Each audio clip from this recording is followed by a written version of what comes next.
গাখীৰেৰি মাছ বিচাৰি গৈছিল ঘূৰি আহি খাবলগীয়া হ'ল গাখীৰ মেকুৰীৰ কথা কোৱা নাই কৈছো কে মোহনৰ কথা বেহৰবাৰী ধাৰাবাহিকলৈ উভতিল কে আৰু মোহন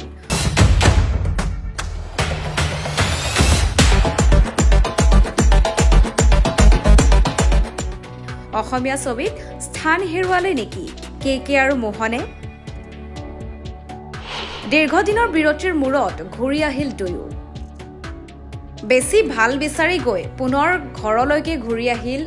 দুয়ো পুনৰ ৰখাল হৈ পৰিব আপোনাৰ প্ৰিয় ধাৰাবাহিক বেহৰবাৰী আউটপোষ্ট কিয়নো আকৌ বেহৰবাৰী আউটপোষ্টলৈ উভতি আহিল কে আৰু মোহন দীৰ্ঘদিনৰ বিৰতিৰ মূৰত ঘূৰি আহিল সিদ্ধাৰ্থ শৰ্মা আৰু দীপজ্যোতি কেওট দীৰ্ঘদিন ধৰি এই ধাৰাবাহিকখনৰ পৰা আঁতৰি আছিল দুয়োগৰাকী অভিনেতা বেহৰবাৰী আউটপোষ্ট এৰাৰ পিছত বিভিন্ন কামত ব্যস্ত আছিল দুয়োগৰাকী আৰু এবাৰ পুনৰ জনপ্ৰিয় ধাৰাবাহিক বেহৰবাৰী আউটপোষ্টলৈ উভতি আহিছে দুয়ো বেহৰবাৰী আউটপোষ্ট নামৰ ধাৰাবাহিকখনে তেওঁলোকক চিনাকি দিছিল দৰ্শকৰ মাজত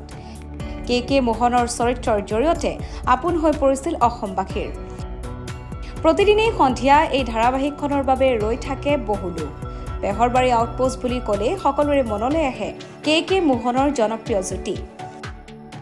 কিন্তু দীৰ্ঘদিন ধৰি এই ধাৰাবাহিকখনৰ পৰা আঁতৰি আছিল দুয়োগৰাকী অভিনেতা বেহৰবাৰী আউটপোষ্ট এৰাৰ পিছত বিভিন্ন কামত ব্যস্ত হৈ পৰিছিল দুয়ো সেয়েহে পুনৰ দুয়োগৰাকী অভিনেতাই ধাৰাবাহিকখনলৈ উভতি অহাৰ সিদ্ধান্ত লৈছে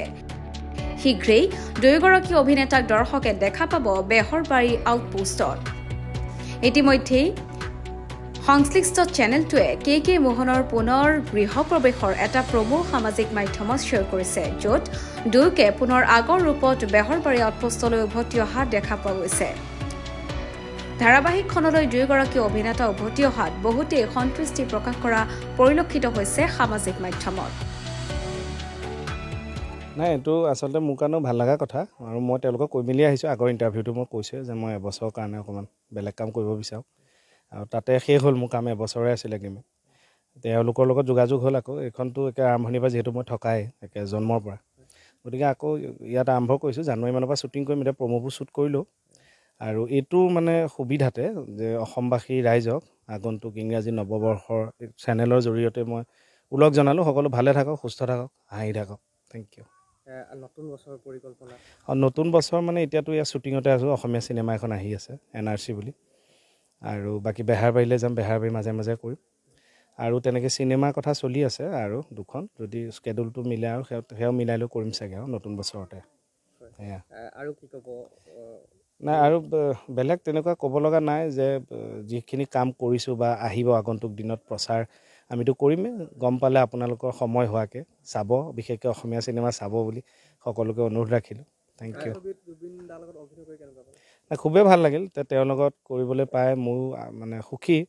আৰু যিহেতু কামটো অসমীয়া চিনেমা এখন বাহিৰত হৈছে সেইটোও ভাল লগা খবৰ আৰু যিখিনি ৰাইজে মৰম দিছে তাৰ বাবেও ৰাইজক ধন্যবাদ জনাইছোঁ আগন্তুক দিনতো এনেদৰে উৎসাহ আশীৰ্বাদটো ৰাখিব যাতে আমিও কামখিনি এটা আত্মবিশ্বাসে কৰি যাব পাৰোঁ অসমৰ ৰাইজে কেতিয়াৰ পৰা টিভি স্ক্ৰীণত চাবলৈ পাব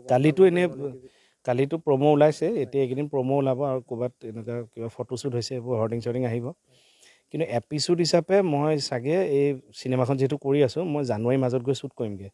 জানুৱাৰী শেষৰ ফালৰ পৰা চাগে ওলাম আৰু মই আৰু হয়তো মোহন আগতে ওলাব মই অকণমান দেৰি হ'ব চাগে